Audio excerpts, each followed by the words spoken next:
عزیز طلباء و طالبات، السلام علیکم ورحمۃ اللہ وبرکاتہ۔ نحمدہ و نصلی علی رسولہ الکریم، اما بعد، بسم اللہ الرحمن الرحیم۔ اسلامک اسٹڈیز کے کورس کا آج ہمارا 15واں لیکچر ہے، اور آج کے لیکچر کا عنوان ہے ایفاء عہد اور دیانتداری۔ آج کے لیکچر میں جو باتیں ہم پڑھیں گے، ایفاء عہد کے معنی اور مفہوم، عہد کو پورا کرنا اللہ کی صفت ہے، عہد کو پورا کرنا انبیاء علیہم السلام کی صفت، اور عہد کو پورا کرنا اہل ایمان کی صفت ہے۔ نبی کریم صلی اللہ علیہ وسلم کی حیات مبارکہ میں ایفاء عہد کی چند مثالیں، عہد پورا کرنے کا اجر، عہد توڑنے کی سزا۔ اسی طرح دیانت کا مفہوم، دیانت کی وسعت، انبیاء علیہم السلام کی دیانت، اور دیانت اہل ایمان کی صفت۔ گزشتہ لیکچر میں اخوت اسلامی پر گفتگو ہوئی تھی،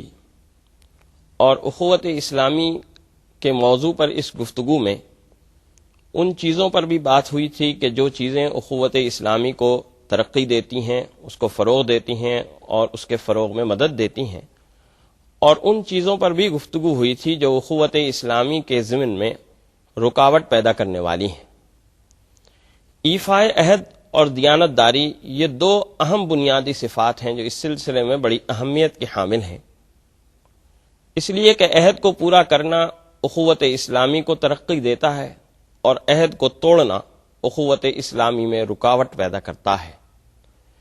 کیونکہ جب دو مسلمان بھائی آپس میں عہد کرتے ہیں، اگر عہد کرنے والا، وعدہ کرنے والا اس وعدے کو، اس عہد کو پورا کرتا ہے، تو اس سے ان دونوں فریقوں کے درمیان ایک محبت میں، تعلق میں، اخوت اور برادری کے اندر اضافہ ہوتا ہے۔ اور اس کے برعکس اگر عہد کرنے والا اس عہد و پیمان کو توڑ دیتا ہے، اپنے وعدے کو پورا نہیں کرتا، تو اس سے دونوں کے دلوں میں ایک رنجیدگی، ایک کبیدگی، ایک اختلاف کسی صورت اور ایک ناراضگی کسی صورت پیدا ہو سکتی ہے، جو اخوت اور برادری کے فروغ میں رکاوٹ بنتی ہے۔ بالکل اسی طرح دیانتداری بھی، جب کوئی بھائی کسی شخص کے اوپر بھروسہ کر کے اسے کوئی دیانتدارانہ ذمہ داری سونپتا ہے، اگر وہ دیانتداری کے ساتھ اس ذمہ داری کو سر انجام دیتا ہے، تو پہلے بھائی کے دل میں اس کی قدر، اس کی منزلت اور اس کی محبت بڑھتی ہے، اور اس طرح اخوت اسلامی کو فروغ ملتا ہے۔ اور اگر وہ شخص کسی خیانت کا مرتکب ہوتا ہے، دیانتداری سے گریز کرتا ہے، تو اس سے دونوں کے دلوں میں گویا ایک طرح کا ملال اور رنجیدگی اور افسردگی پیدا ہونا ایک فطری بات ہے۔ لہذا آج کے لیکچر میں ہم انہی دو معاشرتی روایات کے اوپر گفتگو کریں گے۔ سب سے پہلے ایفاء عہد کا مفہوم سمجھیے کہ ایفاء عہد کا مطلب کیا ہے۔ دراصل یہ دو علیحدہ علیحدہ الفاظ ہیں۔ ایفاء علیحدہ لفظ ہے اور عہد علیحدہ لفظ ہے۔ ایفاء کے معنی ہے پورا کرنا، کسی ذمہ داری کو پوری طرح ادا کرنا، اسی سے وفا نکلا ہے، اور اسی سے ہم اردو کے اندر وفا کا لفظ بھی انہی معنوں میں استعمال کرتے ہیں۔ اور عہد کے معنی ہے وعدہ،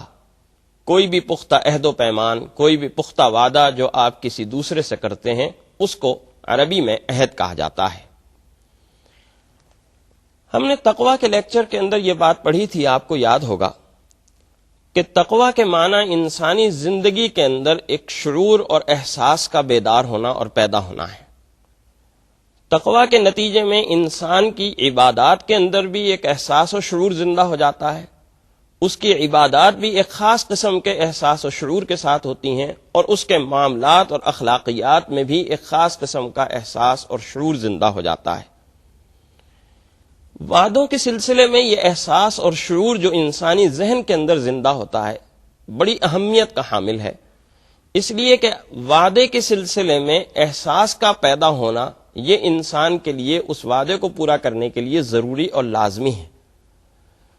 کیونکہ اگر کوئی شخص وعدہ کرتا ہے اور وہ احساس سے عاری ہے، تو وہ اس وعدے کو پورا کرتے وقت اس بات کو نہیں سوچے گا کہ میں وعدہ صرف اسی صورت میں کروں جب کہ میں وعدہ پورا کر سکتا ہوں۔ لیکن اگر اس شخص کے ذہن میں احساس و شعور ہوگا تو وعدہ پورا کرتے وقت ہی اس بات کا خیال کرے گا، وعدہ کرتے وقت ہی اس بات کا خیال کرے گا کہ میں اگر یہ وعدہ پورا کر سکتا ہوں تو وعدہ کروں، وگرنہ وعدہ نہ کروں۔ اس اعتبار سے ایفائے عہد کے سلسلے میں تقویٰ کی جو صفت ہے یا انسانی زندگی کے اندر احساس و شعور کی جو صفت ہے وہ بڑی اہمیت ہے کہ حامل ہے۔ عہد اور وعدوں کے اوپر جب ہم بات کرتے ہیں اور اس کے پورا کرنے کی جب ہم بات کرتے ہیں تو بنیادی طور پر وعدے یا عہد کے دو پہلو ہوتے ہیں، ایک اللہ سے کیا ہوا وعدہ اور ایک بندوں سے کیا ہوا وعدہ۔ پھر اللہ سے جو کیے ہوئے وعدے ہیں ان وعدوں کے بھی دو بنیادی تصورات ہیں جو قرآن حکیم کی روشنی میں اور نبی کریم صلی اللہ علیہ وسلم کے فرامین کی روشنی میں ہمیں سمجھ میں آتے ہیں۔ ایک وعدہ تو وہ ہے کہ جو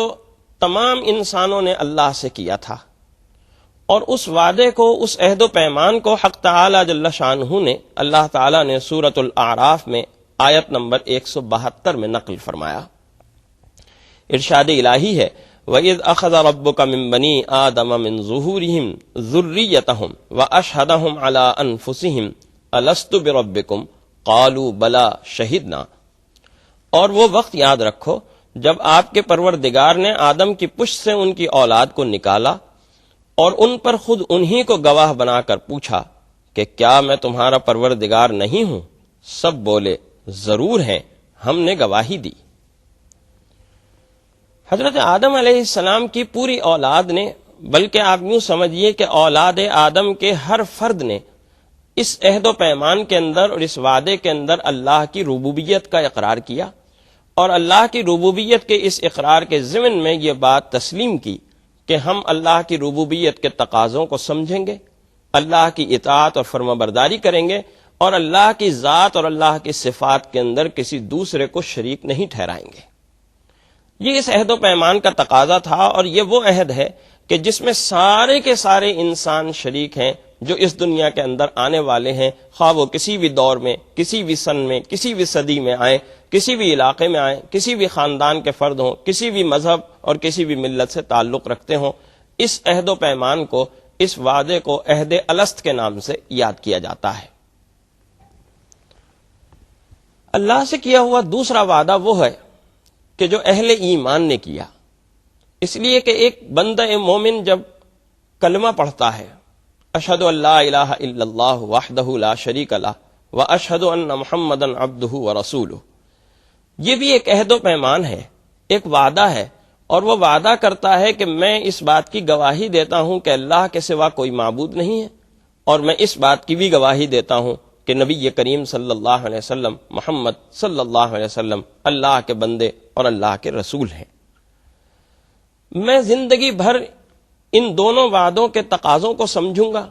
زندگی میں کبھی اللہ کی ذات اور اللہ کی صفات کے ساتھ کسی کو شریک نہیں ٹھہراؤں گا، اور زندگی بھر نبی کریم صلی اللہ علیہ وسلم کو اللہ کا رسول سمجھوں گا، اور اللہ کا رسول اور اللہ کو اپنا پروردگار سمجھتے ہوئے اللہ کی اور اللہ کے رسول کی اطاعت کروں گا۔ یہ اس عہد و پیمان کا، اس وعدے کا ایک حصہ ہوتا ہے، اور یہ ہر مومن بندہ، ہر مسلمان بندہ جب کلمہ پڑھتا ہے تو اس وعدے کو کرنے والا ہوتا ہے۔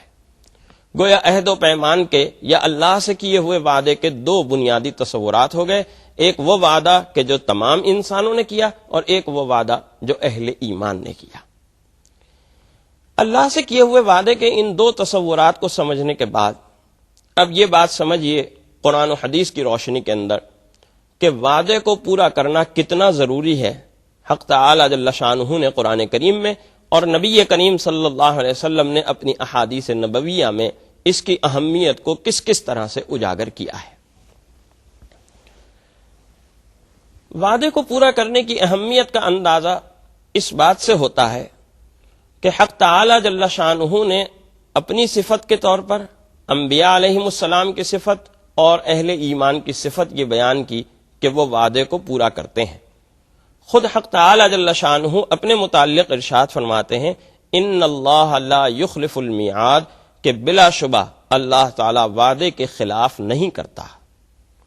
اور یہ بات اللہ تعالیٰ نے قرآن کریم میں ایک مقام پر نہیں بلکہ 4 مقامات پر انہی الفاظ کے ساتھ ارشاد فرمائی ہے۔ سورۃ البقرہ کی آیت نمبر 80 میں، سورہ آل عمران کی آیت نمبر 194 میں، سورۃ الحج کی آیت نمبر 47 میں، اور سورۃ الروم کی آیت نمبر 6 میں یہ بات حق تعالی جل شانہ ارشاد فرما رہے ہیں کہ میں وعدہ کی خلاف ورزی نہیں کرتا. بلکہ ایک مقام پر تو اللہ تعالیٰ نے اپنے وعدے کی خلاف ورزی نہ کرنے کو ایک بڑی تاکید کے ساتھ، بڑے زور کے ساتھ بیان فرمایا، اور فرمایا وَمَنْ أَوْفَى بِعَهْدِهِ مِنَ اللَّهِ کہ ذرا بتلاؤ اللہ سے زیادہ اپنے وعدوں کو پورا کرنے والا کون ہے. یعنی یہ کائنات تمہارے سامنے ہے، کائنات کی رنگ و بو تمہارے سامنے ہیں، کائنات کی ہستیاں اور کائنات کی شخصیات تمہارے سامنے ہیں. اس کائنات کے اندر بڑے بڑے وعدہ پورا کرنے والے، بڑے بڑے سچے اور عہد و پیمان کا پاس رکھنے والے افراد آئے اور چلے گئے، لیکن حقیقت یہ ہے کہ ساری کائنات میں وعدہ پورا کرنے والوں کے اور وفائے عہد کرنے والوں کی وفا ایک طرف، اور اللہ کی وفائے عہد اور اللہ کا عہد و پیمان پورا کرنے کا معاملہ اور اس کی یہ صفت ایک جانب ہے. اسی طرح حق تعالی جل شانہ نے انبیاء علیہم السلام کی صفات جہاں بیان فرمائی، وہاں انبیاء علیہم السلام کی صفات کو بیان کرتے ہوئے یہ بات ارشاد فرمائی گئی کہ وہ وعدے کی پابندی کرتے ہیں. یہ ان کی ایک خاص صفت کے طور پر بیان کی گئی. نبی کریم صلی اللہ علیہ وسلم کی حیات مبارکہ میں ہمیں وعدے کی پابندی کی کئی مثالیں ملتی ہیں. آئندہ گفتگو کے اندر انشاءاللہ ہم اس کا ذکر کریں گے. اسی طرح سورۃ المؤمنون میں حق تعالی جل شانہ نے اپنے خاص مومن بندوں کی جو صفات بیان فرمائیں، ان صفات کو بیان کرتے ہوئے ارشاد فرمایا والذین هم لاماناتهم وعہدهم راعون کہ اللہ کے یہ خاص بندے اپنی امانتوں اور اپنے وعدوں کا پاس رکھتے ہیں. وعدے کی پابندی کا اہمیت کا اندازہ اس بات سے بھی ہوتا ہے کہ قرآن کریم نے جگہ جگہ مختلف اقوام کو ان کے وعدوں کی یاد دہانی کرائی، ان وعدوں کی یاد دہانی کرائی جو اللہ تعالیٰ نے ان سے کیے تھے اور جو اللہ تعالیٰ نے ان سے لیے تھے. سورہ یاسین میں تمام انسانوں کو مخاطب کر کے انہیں وہ وعدہ یاد دلایا جو انسانوں نے اللہ سے کیا تھا اور جو اللہ نے ان انسانوں سے لیا تھا. سورہ یاسین ہے اور سورہ یاسین کی آیات مبارکہ 60 اور 61 ہیں. الم عہد الیکم یا بنی آدم اللہ تعبدوا الشیطان انہ لکم عدو مبین وان اعبدونی ھذا صراط مستقیم. اے اولاد آدم، کیا تم سے ہم نے وعدہ نہیں لیا تھا کہ شیطان کی عبادت نہیں کرو گے، کہ وہ تمہارا کھلا دشمن ہے، اور یہ بھی کہ صرف میری عبادت کرنا یہی سیدھا راستہ ہے. اسی طرح بہت سے مقامات پر بنی اسرائیل کو اللہ تعالیٰ نے ان وعدوں کی یاد دہانی کرائی جو انہوں نے حق تعالی جل شانہ سے کیے تھے. مثال کے طور پر سورۃ البقرہ کی آیت نمبر 84 میں ارشاد فرمایا گیا وَإِذْ أَخَذْنَا مِيثَاقَكُمْ لَا تَسْفِكُونَ دِمَاءَكُمْ وَلَا تُخْرِجُونَ أَنفُسَكُمْ مِنْ دِيَارِكُمْ ثُمَّ أَقْرَرْتُمْ وَأَنْتُمْ تَشْهَدُونَ. اور وہ وقت یاد کرو جب ہم نے تم سے وعدہ لیا تھا کہ تم خوریزی نہیں کرو گے، ایک دوسرے کو گھروں سے نہیں نکالو گے. تم نے وعدہ کیا تھا اور تم خود اس پر گواہ بھی ہو. کئی مقامات پر بنی اسرائیل کو اس وعدے کی یاد دہانی کرائی گئی اور یہ بات بتلائی گئی کہ تمہیں یہ وعدہ پورا کرنا ہے اور تمہیں اس وعدے کو یاد رکھنا چاہیے. یہ یاد دہانی کرانا اس بات کی طرف اشارہ کر رہا ہے کہ گویا اللہ تعالیٰ کے نزدیک وعدے کو پورا کرنا، وعدے کو یاد رکھنا اور وعدے کے تقاضوں کو یاد رکھنا اور اس کو پورا کرنا کتنا اہمیت کا حامل ہے. وعدے کو پورا کرنے کی اہمیت کا اندازہ اس بات سے بھی ہوتا ہے کہ اللہ تعالیٰ نے قرآن کریم میں بہت سے مقامات پر مختلف انداز و اسلوب کے ساتھ وعدے کو پورا کرنے کا حکم دیا. سورۃ المائدہ قرآن کریم کی ایک سورہ مبارکہ ہے جس میں زندگی کے بہت اہم مسائل حق تعالی جل شانہ نے بیان فرمائے ہیں. اس سورہ مبارکہ کا آغاز ہی اس بات سے ہوتا ہے کہ اے ایمان والو وعدوں کو پورا کرو. ارشاد الہی ہے یا ایھا الذین آمنوا اوفوا بالعقود کہ اے ایمان والو اپنے وعدوں کو پورا کرو. یہاں آگے بڑھنے سے پہلے ذرا ایک بات کی جانب اشارہ کر دیا جائے تو کوئی بیجا نہ ہوگا کہ قرآن کریم کی صورتوں کے آغاز کا عموماً اسلوب یہ ہوتا ہے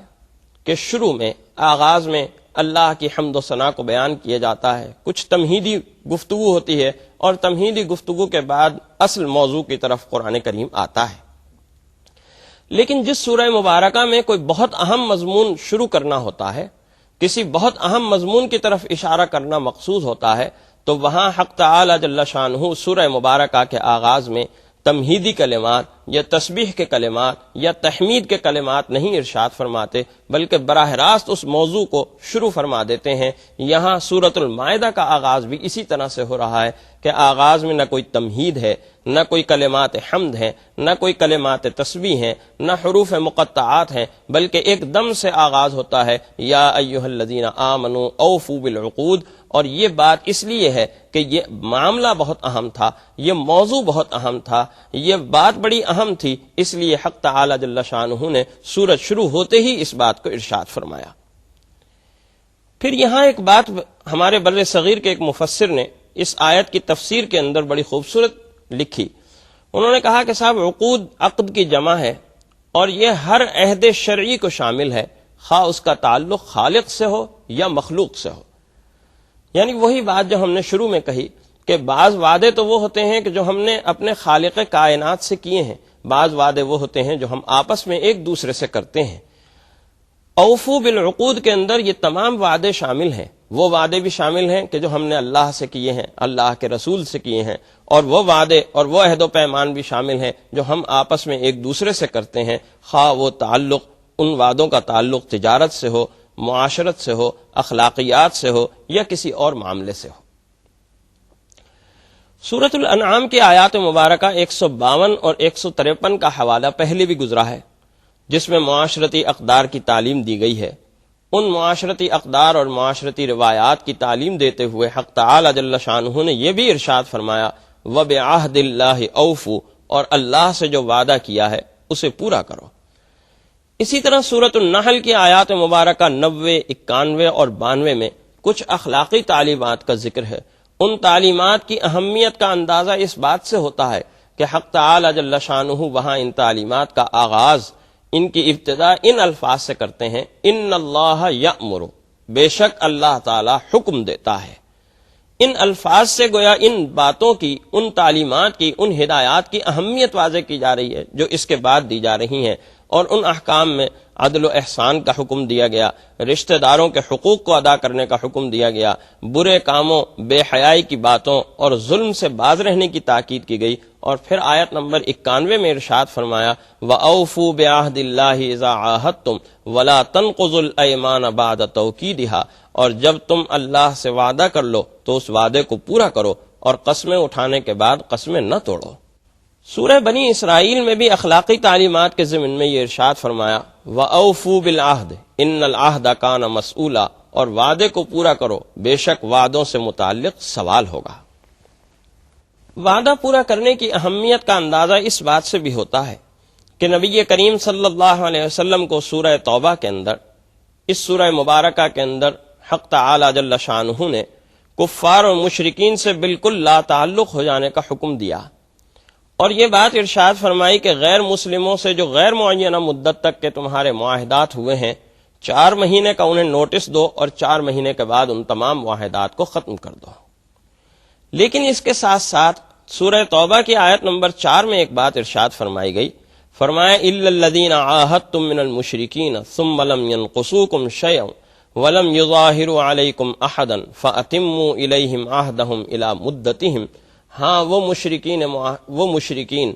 معاہدہ ختم کرنے کے اس قانون سے مستثنا ہیں جن سے تم نے عہد لیا، اور انہوں نے اس عہد کو پورا کرنے میں کوئی کمی نہیں کی، اور تمہارے مقابلے میں کسی کی مدد نہیں کی، تو ان کا معاہدہ ان کی مقررہ مدت تک پورا کرو۔ یعنی تمام معاہدات ختم کر دیے جا رہے ہیں، لیکن ان معاہدات کو برقرار رکھنے کی تاکید کی جا رہی ہے کہ جن معاہدات میں دوسرے فریق نے اپنے وعدے کی اور معاہدے کی پابندی کی ہے، اور اس معاہدے کی کسی شق کی خلاف ورزی نہیں کی ہے، تو فرمایا جا رہا ہے کہ ان وعدوں کو، ان معاہدوں کو برقرار رکھا جائے، اور ان وعدوں کو اسی طرح سے پورا کیا جائے جس طرح اس سے پہلے پورا کیا جاتا رہا تھا۔ اسی طرح وعدے کو پورا کرنے کی اہمیت کا اندازہ اس بات سے بھی ہوتا ہے کہ حق تعالی جل شانہ نے بڑے پرجلال الفاظ کے ساتھ وعدہ پورا نہ کرنے والوں کو تنبیہ کرتے ہوئے ارشاد فرمایا وَلَا تَشْتَرُوا بِعَهْدِ اللَّهِ ثَمَنًا قَلِيلًا، کہ اللہ سے کیے ہوئے وعدے کو دنیا کے تھوڑے سے منافع کے عوض نہ بیچ ڈالو۔ یعنی جو لوگ اللہ سے عہد و پیمان کرنے کے بعد اپنے دنیاوی کچھ منفعات کے خاطر اس عہد و پیمان کو توڑ دیتے ہیں، اللہ سے کیے ہوئے اس وعدے کو فراموش کر بیٹھتے ہیں، تو گویا انہوں نے اللہ کے وعدے کو فروخت کر دیا، اللہ کے وعدے کو بیچ دیا، اور اس کے بدلے چند پیسے اور کچھ دنیاوی منفعت بہت قلیل درجے کی اور بہت قلیل نوعیت کی اور معمولی نوعیت کی حاصل کر لی۔ حق تعالی جل شانہ اس بات کو بڑی اہمیت کے ساتھ ارشاد فرما رہے ہیں کہ یہ بات کتنی غلط بات ہے کہ ایک جانب آپ کا وہ وعدہ ہے جو آپ نے اللہ سے کیا ہے، اور ایک طرف وہ مفاد ہے، وہ منفعت ہے کہ جو آپ کو عارضی طور پر بہت معمولی نوعیت کی دنیا کے اندر ملنے والی ہے، آپ نے اللہ کے عہد و پیمان کو توڑ دیا اس وعدے، اس منفعت کی خاطر، اس منافع کی خاطر جو آپ کو دنیا میں مل رہا ہے۔ وعدے کی اہمیت کا اندازہ نبی کریم صلی اللہ علیہ وسلم کے ایک فرمان سے بھی ہوتا ہے۔ حضرت انس رضی اللہ تعالی عنہ نقل فرماتے ہیں کہ نبی کریم صلی اللہ علیہ وسلم نے خطبے میں یہ بات ارشاد فرمائی، لا دین لمن لا عہد لہ، جس میں عہد کی پابندی نہیں اس میں دین نہیں۔ یعنی نبی کریم صلی اللہ علیہ وسلم نے یہاں وعدے کی پابندی کو دین کا ایک حصہ قرار دیا، اور یہ بات ارشاد فرمائی کہ جو شخص وعدے کو پورا نہیں کرتا گویا اس کے اندر دین و ایمان ہی نہیں ہے، وہ دین و ایمان سے خالی اور عاری ایک شخص ہے۔ اور یہی بات ایک اور موقع پر ارشاد فرمایا نبی کریم صلی اللہ علیہ وسلم نے، حسن العہد من الایمان، وعدے کا اچھی طرح لحاظ رکھنا ایمان کا حصہ اور اس کی نشانی ہے۔ خود نبی کریم صلی اللہ علیہ وسلم کی حیات مبارکہ کا آپ مطالعہ کریں تو آپ کو بے شمار مثالیں نبی کریم صلی اللہ علیہ وسلم کی حیات مبارکہ میں ایسی ملیں گی کہ جہاں آپ نے وعدے کی پابندی کی، ایسے موقعوں پر بھی وعدے کی پابندی کی کہ جہاں وعدے کو توڑا جا سکتا تھا، جہاں وعدے کو توڑنا نہایت ضروری محسوس ہو رہا تھا، لیکن آپ نے ایسے مرحلے پر اور ایسے موقع پر بھی وعدے کی پابندی کی۔ مثال کے طور پر سن 2 ہجری کا واقعہ ہے، غزوہ بدر ہو رہا ہے، اور غزوہ بدر میں آپ کو معلوم ہے کہ مسلمانوں کی تعداد کفار کے مقابلے میں کتنی کم تھی۔ ایک ایک آدمی کی اہمیت تھی، ایک ایک آدمی کا اضافہ مسلمانوں کی لشکر اور مسلمانوں کی جماعت کے لیے بہت اہمیت رکھتا تھا۔ لیکن اس موقع پر ایک ایسا مرحلہ پیش آیا کہ 2 مسلمان مکہ مکرمہ کی جانب سے مدینہ منورہ کی طرف آ رہے تھے، راستے میں کفار مکہ کے لشکر نے انہیں پکڑ لیا، گرفتار کر لیا، اور پھر اس وعدے پر چھوڑا کہ تم مدینے جا کر نبی کریم صلی اللہ علیہ وسلم کی اور ان کے ساتھیوں کی مدد نہیں کرو گے، اگر تم یہ وعدہ کرتے ہو تو ہم تمہیں چھوڑتے ہیں ورنہ ہم تمہیں گرفتار رکھیں گے۔ چنانچہ ان لوگوں نے جب یہ وعدہ کیا تب کفار مکہ نے انہیں چھوڑا۔ انہوں نے آ کر جب نبی کریم صلی اللہ علیہ وسلم سے اس بات کا ذکر کیا تو نبی کریم صلی اللہ علیہ وسلم نے انہیں جنگ سے بالکل علیحدہ رہنے کی ہدایت کی، اور یہ فرمایا کہ تم اس وعدے کی پابندی کرنا، اس کو پورا کرنا اور اس وعدے کو نہ توڑنا۔ حالانکہ اس وقت جبکہ 313 1000 کے مقابلے میں کھڑے ہوئے تھے، ایک ایک آدمی کی اور ایک ایک آدمی کی جنگ میں شرکت کی بڑی اہمیت ہو سکتی تھی۔ اسی طرح صلح حدیبیہ کا موقع بھی آپ کے سامنے ہے۔ آپ نے تاریخ کے اندر یہ بات پڑھی ہوگی کہ صلح حدیبیہ کا معاہدہ ابھی لکھا جا رہا تھا، اس کی اس شق پر اتفاق ہو گیا تھا کہ کوئی مسلمان اگر مکے سے بھاگ کر مدینے چلا جائے گا تو اسے واپس کر دیا جائے گا۔ اسی دوران ابھی معاہدے پر بات چیت ہو رہی ہے، مذاکرات ہو رہے ہیں، ابھی معاہدے پر دستخط نہیں ہوئے، معاہدہ حتمی شکل نہیں اختیار کر گیا۔ اس دوران ابو جندل ایک صحابی زنجیروں سے جکڑے ہوئے کسی طرح نبی کریم صلی اللہ علیہ وسلم کی خدمت میں حاضر ہو گئے اور ان سے درخواست کی کہ مجھے مدینہ اپنے ساتھ لے چلیں، لیکن نبی کریم صلی اللہ علیہ وسلم نے ارشاد فرمایا کہ ہم قریش مکہ سے معاہدہ کر چکے ہیں کہ اگر کوئی شخص مکے سے مسلمان بھاگ کر مدینہ آئے گا تو ہم اسے واپس کر دیں گے، لہٰذا اس وعدے کی پابندی کرتے ہوئے ہم تمہیں اپنے ساتھ نہیں لے جا سکتے اور تمہیں واپس کر رہے ہیں۔ یہ موقع بھی بڑا عجیب و غریب موقع تھا۔ تمام صحابہ ابو جندل کی اس طرح سے واپسی پر سخت رنجیدہ تھے، سخت پریشان تھے کہ کس طرح سے ہم انہیں واپس چھوڑ کر چلے جائیں، جبکہ ابھی معاہدے پر پوری طرح دستخط بھی نہیں ہوئے، معاہدے پر ابھی عمل درآمد شروع نہیں ہوا، ابھی معاہدہ لکھا جا رہا ہے، اس کی مختلف شقوں پر ابھی بحث ہو رہی ہے، لیکن اس کے باوجود نبی کریم صلی اللہ علیہ وسلم نے وعدے کی پابندی کی اور ابو جندل کو قریش مکہ کے حوالے کر کے مدینہ منورہ کی طرف روانہ ہو گئے۔ وعدے کی پابندی کی اس اہمیت کو سمجھنے کے بعد اب یہ بات سمجھیے کہ وعدے کو پورا کرنا اللہ کی طرف سے کس جزا کا اور کس بدلے کا مستحق بناتا ہے، اور وعدے کا توڑنا اللہ کی طرف سے کس سزا کا انسان کو نشانہ بنانے والا ہوتا ہے۔ سورۃ الرعد کی آیات مبارکہ 19، 20، 21 اور 22، ان آیات مبارکہ میں حق تعالی جل شانہ نے مختلف صفات بیان کی، اور ان صفات کے اندر وعدے کا پورا کرنا بھی شامل ہے۔ آیت نمبر 22 کے آخر میں اور آیت نمبر 23 کے شروع میں ان تمام صفات کے حامل لوگوں کی جزا اور اس کا بدلہ بیان فرمایا گیا، اور یہ بات ذہن میں رکھیے گا کہ ان صفات کے اندر وعدے کی پابندی، وعدے کو پورا کرنا بھی شامل ہے۔ ارشاد الہی ہے اولئک لہم عقبی الدار جنات عدن یدخلونہا، کہ اس دنیا میں بھی نیک انجام انہی لوگوں کے لیے ہے، اور پھر ہمیشہ کے لیے جنت کہ جس میں یہ داخل ہوں گے۔ اسی طرح آگے ارشاد فرمایا یدخلون علیہم من کل باب، کہ اس جنت کے اندر یہ لوگ ہر دروازے سے داخل ہو رہے ہوں گے، چاروں طرف سے جنت کے اندر آ رہے ہوں گے، اور جنت ان کا مقدر بن رہی ہوگی، جنت کی تمام تر نعمتیں ان کو حاصل ہو رہی ہوں گی۔ یہ ان لوگوں کو جزا اور ان لوگوں کو بدلہ حاصل ہوگا کہ جو مختلف صفات کے حامل ہوں گے، اور ساتھ ساتھ وعدے کی پابندی اور عہد و پیمان کی پابندی کرنے والے ہوں گے۔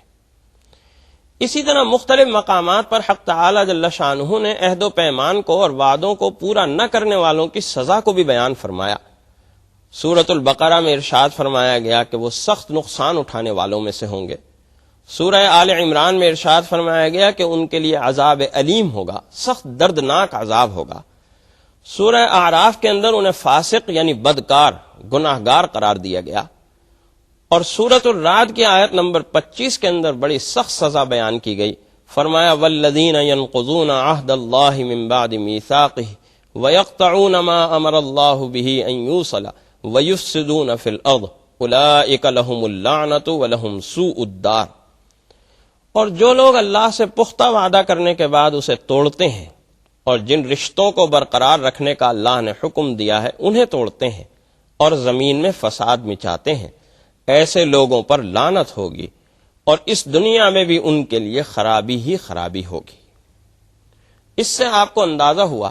کہ جو شخص عہد و پیمان کو توڑتا ہے، حق تعالی جل شانہ کی نظر میں وہ سخت نقصان اٹھانے والوں میں سے ہے، اس کو عذاب علیم کا سامنا ہوگا۔ سورۃ الاعراف کے اندر حق تعالی جل شانہ اسے فاسق اور بدکار قرار دے رہے ہیں، اور اسی طریقے سے سورۃ الرعد کی اس آیت مبارکہ میں جو ابھی آپ کے سامنے تلاوت کی گئی، اس آیت مبارکہ میں عہد و پیمان توڑنے والے کو اللہ کی لعنت کا مستحق قرار دیا گیا، اور یہ بات ارشاد فرمائی گئی کہ دنیا کے اندر جو اس کا ٹھکانہ ہوگا وہ نہایت برا ٹھکانہ ہوگا، نہایت بے سکونی کا ٹھکانہ ہوگا، اطمینان اور سکون کی زندگی سے وہ محروم ہوتا چلا جائے گا اس سزا کے اندر کہ وہ عہد و پیمان کو اور وعدوں کو پورا نہیں کرتا۔ ہمارا آج کا دوسرا موضوع دیانت داری ہے۔ عہد و پیمان اور دیانت داری یہ دونوں چیزیں ایک دوسرے کے ساتھ چولی دامن کا سا رشتہ اور چولی دامن کا سا تعلق رکھتی ہیں۔ جب ایک انسان کے اندر دیانت داری کی صفت پیدا ہو جاتی ہے تو وہ عہد و پیمان بھی پورا کرنے لگتا ہے، اور جب ایک شخص عہد و پیمان پورا کرنے والا اور اس کا عادی ہو جاتا ہے تو اس کے اندر دیانت داری کی صفت پیدا ہو جاتی ہے۔ یہ دونوں صفات ایک دوسرے کے ساتھ لازم و ملزوم اور ایک دوسرے کے ساتھ بالکل متعلق اور وابستہ نظر آتی ہیں۔ قرآن کریم کی آیات مبارکہ میں اور نبی کریم صلی اللہ علیہ وسلم کی احادیث مبارکہ میں دیانت داری کی بھی اسی طرح سے تاکید کی گئی ہے جس طرح سے وعدے کو پورا کرنے کی سخت تاکید کی گئی، اور اس سے دیانت داری کا مفہوم بھی واضح کیا گیا۔ فرمایا کہ دیانت داری کے تصور میں سب سے پہلا تصور تو یہ ہے کہ اگر کوئی شخص کسی کے پاس بطور امانت کوئی چیز رکھوائے تو وہ شخص اسے پوری دیانت داری اور پوری حفاظت کے ساتھ رکھے، اس میں کوئی خیانت نہ کرے، اور جب مالک اسے واپس مانگے تو فوراً اسے لوٹا دے۔ یہ دیانت داری کا سب سے پہلا تصور ہے، اور یہیں سے سمجھیے کہ دیانت داری کا آغاز ہوتا ہے کہ کوئی شخص آپ کے پاس اپنی کوئی قیمتی چیز رکھواتا ہے، آپ پوری حفاظت کے ساتھ اسے اپنے پاس رکھتے ہیں، اسے اپنے ذاتی استعمال میں نہیں لاتے، اس سے کوئی منفعت اور کوئی فائدہ اور کوئی آرام اور راحت نہیں اٹھاتے، بلکہ اسے پوری حفاظت کے ساتھ رکھتے ہیں، اور جب مالک وہ لینے کے لیے آتا ہے تو آپ اسی طرح سے اس کو واپس لوٹا دیتے ہیں۔ اسی طرح سے دیانتداری کا ایک اور تقاضا ہے، یا دیانتداری کے مفہوم میں ایک اور بات شامل ہے، اور وہ یہ شامل ہے کہ اللہ اور اللہ کے رسول کے احکام کو ماننا، یہ بھی ایک دیانتداری ہے۔ جیسے کہ پہلے بھی آپ سن چکے ہیں کہ جب ایک انسان ایمان قبول کرتا ہے، کلمہ شہادت پڑھتا ہے، تو کلمہ شہادت پڑھ کے وہ اللہ اور اللہ کے رسول سے ایک عہد و پیمان کرتا ہے، ایک وعدہ کرتا ہے۔ اب یہ وعدہ اس کے پاس ایک امانت ہے، اور جب وہ وعدے کو پورا کرتا ہے تو گویا اس طرح دیانتداری کا تقاضا پورا کرنے والا ہوتا ہے۔ حق تعالی جل شانہ نے ان دونوں تصورات کو ایک ہی آیت مبارکہ میں جمع کر کے ارشاد فرمایا، سورۃ الانفال ہے، اور سورۃ الانفال کی آیت مبارکہ نمبر 27 ہے۔ ارشاد الہی ہے، یا ایھا الذین آمنوا لا تخونوا اللہ والرسول وتخونوا اماناتکم وانتم تعلمون۔ اے ایمان والو، تم اللہ اور رسول کے حقوق میں خیانت نہ کرو، اور نہ ہی اپنی قابل حفاظت چیزوں میں خیانت کرو۔ یہاں آپ نے غور فرمایا کہ اس آیت مبارکہ کے دو حصے ہیں۔ ایک حصے کے اندر حق تعالی جل شانہ اللہ اور اللہ کے رسول کے معاملات میں خیانت سے روک رہے ہیں اور منع فرما رہے ہیں۔ اس کے معنی یہی ہے کہ جب ایک انسان نے اللہ اور اللہ کے رسول کا عہد و پیمان کیا ہے، اللہ کی الوہیت اور توحید کا اقرار کر کے ایک عہد و پیمان کیا ہے، اللہ کے رسول کی نبوت اور رسالت کا اقرار کر کے ایک عہد و پیمان کیا ہے، تو یہ دونوں کے دونوں عہد و پیمان اس کے پاس ایک امانت ہیں، اور اس امانت کو حفاظت سے رکھنا، اس امانت کے تقاضوں کو پورا کرنا، اس امانت کے تقاضوں کو سمجھنا اور ان کے مطابق عملی زندگی گزارنا، یہ اس کے لیے ایک دیانتداری کا اس کے اوپر ایک تقاضا ہے۔ اور اگر یہ بات نہیں کرتا تو گویا اس نے اللہ اور اللہ کے رسول کے ساتھ خیانت کا ارتکاب کیا ہے۔ اسی طرح سے یہ فرمایا دوسرے حصے میں کہ اپنی قابل چیز حفاظتوں کے اندر بھی خیانت نہ کرو، یعنی اگر ایک دوسرے سے کسی نے کوئی چیز رکھوائی ہے، کوئی امانت داری اور دیانت داری کا کوئی تقاضا کسی ایک دوسرے کے اوپر آ رہا ہے، تو دیانت داری کے ان تقاضوں کو بھی پورا کرنا ہے، اور ان تقاضوں کے اندر بھی کسی قسم کی خیانت اور کسی قسم کی بددیانتی کے تصور کو سامنے نہیں لانا ہے۔ دیانت داری کے تصور کے اندر یہ بات بھی سامنے آتی ہے کہ جس کی جو ذمہ داری بن رہی ہو اور جس کے اوپر جو ذمہ داری عائد کی جائے، وہ اپنی اس ذمہ داری کو پوری طرح ادا کرے، اس ذمہ داری کی ادائیگی کے اندر کسی قسم کی کوئی کوتاہی برتنے والا نہ ہو، اپنی تمام تر ذہنی صلاحیتیں، اپنی تمام تر جسمانی صلاحیتیں اور اپنی تمام تر جو صلاحیتیں اس کی گفتگو کی اور سمجھنے اور سوچنے کی ہیں، وہ تمام تر صلاحیتیں اس ذمہ داری کو ادا کرنے کے لیے صرف کر رہا ہو، اور اس کے اندر کسی بھی قسم کی کوئی خیانت اور بددیانتی نہ کر رہا ہو۔ ایک شخص کسی ادارے میں ملازم ہے تو گویا اس کے اوپر دیانت کا یہ تقاضا ہوا کہ جو ذمہ داری اس ملازمت کے حوالے سے اس کے اوپر عائد ہے، وہ اپنی اس ذمہ داری کو پوری طرح سے ادا کر رہا ہو، اپنی پوری ذہنی صلاحیتیں اس کے اوپر صرف کر رہا ہو، اور کسی قسم کی خیانت کا اور کسی قسم کی بددیانتی کا مرتکب نہ ہو رہا ہو۔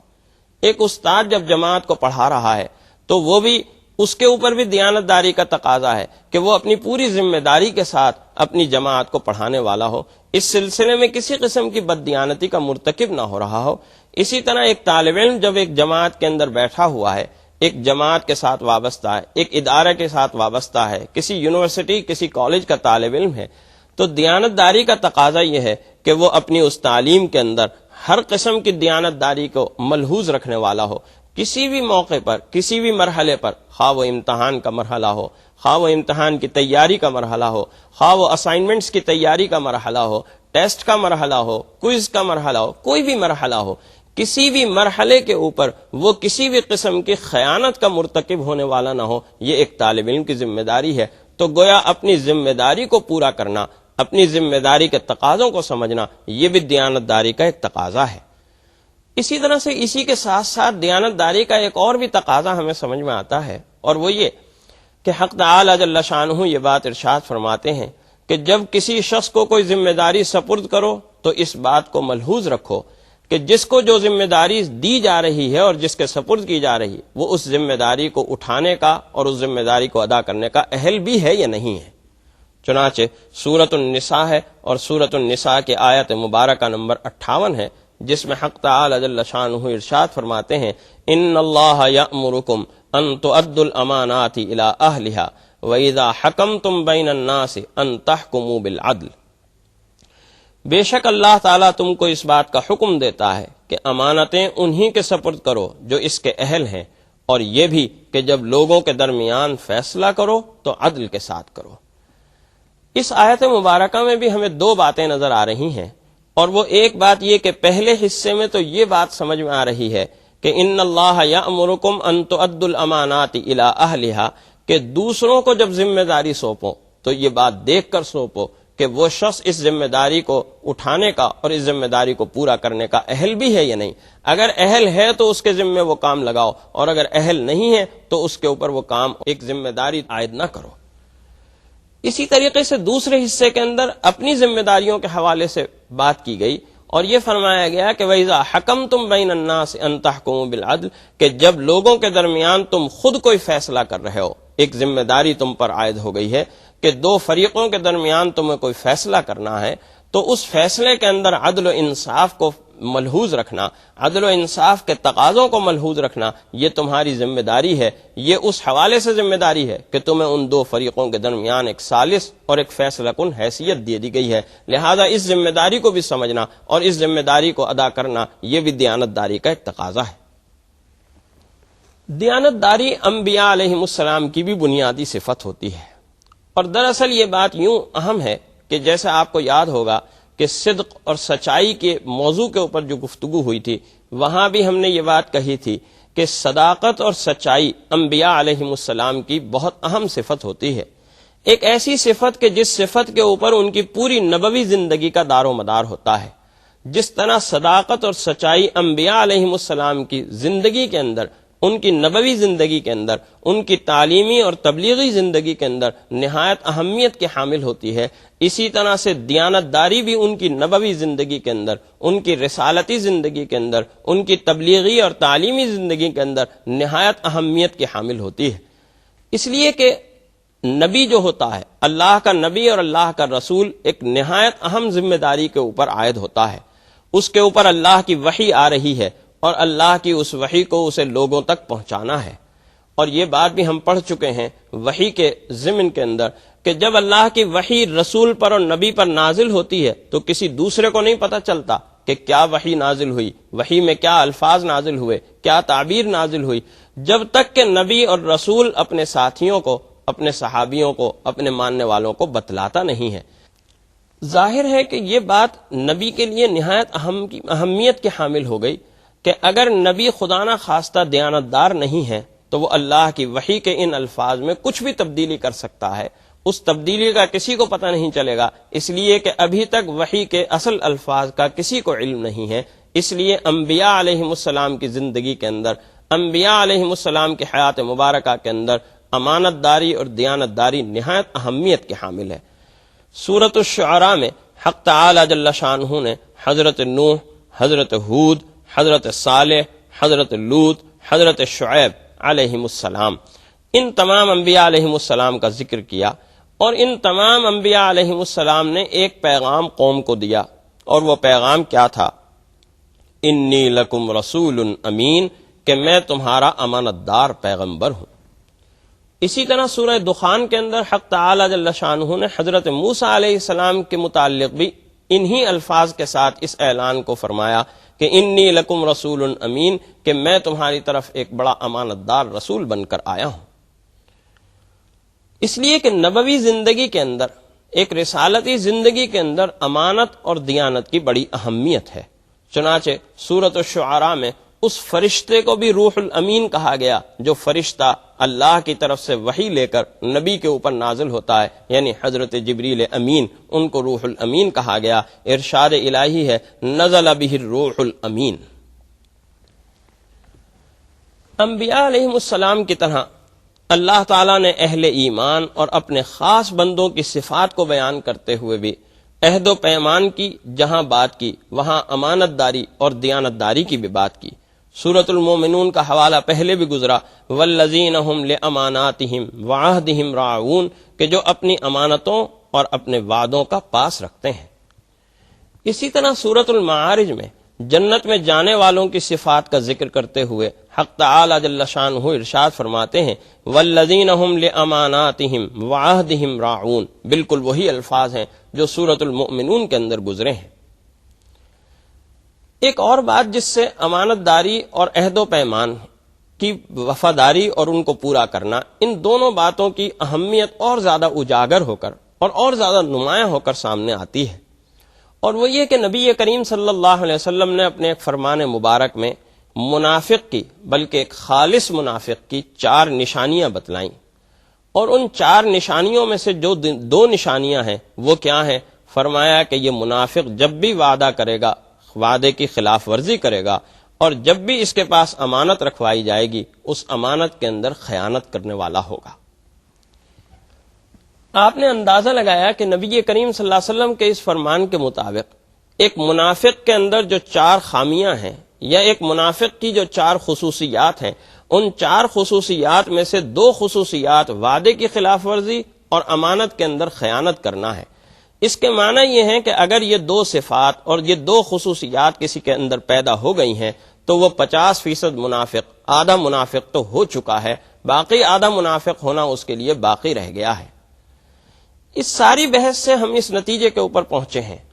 کہ ایمانداری، وفاداری، عہد کو پورا کرنا، وعدوں کا پاس رکھنا، وعدوں کو پورا کرنا، اور اسی طریقے سے دیانتداری کا مظاہرہ کرنا، یہ اللہ کی بھی صفت ہے، یہ اللہ کے انبیاء علیہم السلام کی بھی صفت ہے، یہ اللہ کے خاص بندوں اور اللہ کے نیک اور متقی اور پرہیزگار بندوں کی بھی صفات ہیں، اور ایک اہل ایمان کی اور اہل ایمان میں سے ہر ایک کی گویا یہ صفت بیان فرمائی گئی کہ وہ وعدے کو بھی پورا کرتے ہیں اور امانتوں کے اندر خیانتوں کے بھی مرتکب نہیں ہوتے۔ اس کے بالمقابل وہ لوگ کہ جو اللہ تعالیٰ کے نزدیک فاسق و فاجر ہیں، وہ لوگ کہ جو اللہ کے نزدیک عذاب کا نشانہ بننے والے ہیں، وہ لوگ کہ جن کو اللہ تعالیٰ اپنے عذاب علیم کا نشانہ بنانے والا ہے، وہ لوگ کہ جو اللہ کی ناراضگی کو مول لینے والے ہیں، اور وہ لوگ کہ جو منافقت میں مبتلا ہونے والے ہیں، اور وہ منافقت کے جس کے متعلق حق تعالی جل شانہ یہ ارشاد فرماتے ہیں کہ ان المنافقین فی الدرک الاسفل من النار، کہ منافق وہ ہوتا ہے کہ جو آگ کے انتہائی گہرے گڑھے کے اندر، انتہائی نچلی جگہ اور نچلے طبقے کے اندر جا پڑتا ہے۔ حق تعالی جل شانہ نے منافق کی جو 2 نشانیاں بیان فرمائیں، نبی کریم صلی اللہ علیہ وسلم نے ان کی تائید فرمائی، اس کی روح سے گویا یہ بات ہمیں سمجھ میں آ رہی ہے کہ عہد و پیمان کو پورا کرنا یہ مومنین کی صفات ہے، اور عہد و پیمان کی خلاف ورزی کرنا یہ انسان کو اہل ایمان کی صف سے نکال کر، اہل ایمان کے لائن سے نکال کر منافقین کی فہرست کے اندر اور منافقین کی صف کے اندر داخل کرنے والا ہوگا۔ اور اسی طریقے سے دیانتداری کی صفت اہل ایمان کی صفت ہے، دیانتداری کی صفت اللہ کے انبیاء علیہم السلام کی صفت ہے۔ نبی کریم صلی اللہ علیہ وسلم کے واقعات دیانتداری کے ہمارے سامنے ہیں۔ آپ کو یاد ہوگا کہ ہجرت مدینہ کا جب وقت تھا، سارا کا سارا مکہ آپ کے خلاف کھڑا ہوا تھا، تمام کا تمام مکہ اور مکے کے تمام سرداران اس بات کو طے کر چکے تھے کہ آج آپ کے گھر پر حملہ آور ہوا جائے اور حملہ آور ہو کر آپ کو نعوذ باللہ قتل کر دیا جائے۔ اس ارادے سے مکے کے سردار آپ کے گھر کا گھیراؤ کیے ہوئے ہیں، اور آپ کے گھر کا گھیراؤ کیے ہوئے اس ارادے سے بیٹھے ہوئے ہیں کہ جو ہی نبی کریم صلی اللہ علیہ وسلم باہر نکلیں گے انہیں قتل کر دیا جائے گا خاکم بدہن۔ حضرت علی کرم اللہ وجہہ کو نبی کریم صلی اللہ علیہ وسلم بلاتے ہیں، اور بلانے کے بعد کچھ چیزیں ان کے سپرد کرتے ہیں، اور یہ فرماتے ہیں کہ میں اللہ کے حکم سے اب مکے کو چھوڑ کر ہجرت کر رہا ہوں، یہ کچھ لوگوں کی امانتیں ہیں جو میرے پاس رکھی ہوئی ہیں، یہ صبح کو انہیں لوٹا دینا۔ آپ نے اندازہ لگایا کہ مکے والے نبی کریم صلی اللہ علیہ وسلم کے دشمن ہو رہے ہیں، آپ کے جان کے در پہ ہیں، لیکن یہ بات ان کے ذہن میں اچھی طرح سے طے ہے، یہ بات ان کے ذہن میں اچھی طرح سے موجود ہے کہ مکے کے اندر اگر امانت کے لیے لائق بھروسہ اور قابل بھروسہ کوئی شخصیت ہے تو وہ نبی کریم صلی اللہ علیہ وسلم کی شخصیت ہے۔ دشمنیاں اپنی جگہ، قتل و قتال کا ارادہ اپنی جگہ، لیکن امانت رکھوا رہے ہیں تو نبی کریم صلی اللہ علیہ وسلم کے پاس ہی رکھوا رہے ہیں۔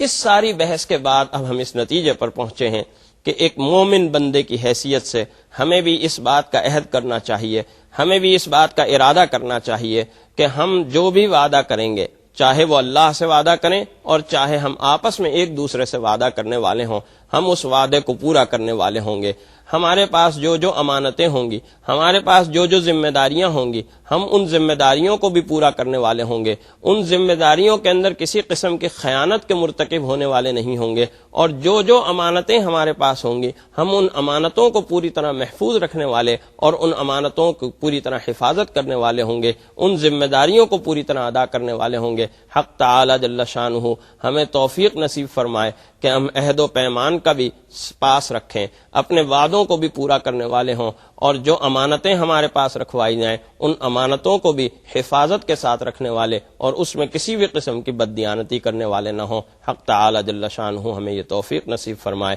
وآخر دعوانا ان الحمد للہ رب العالمین۔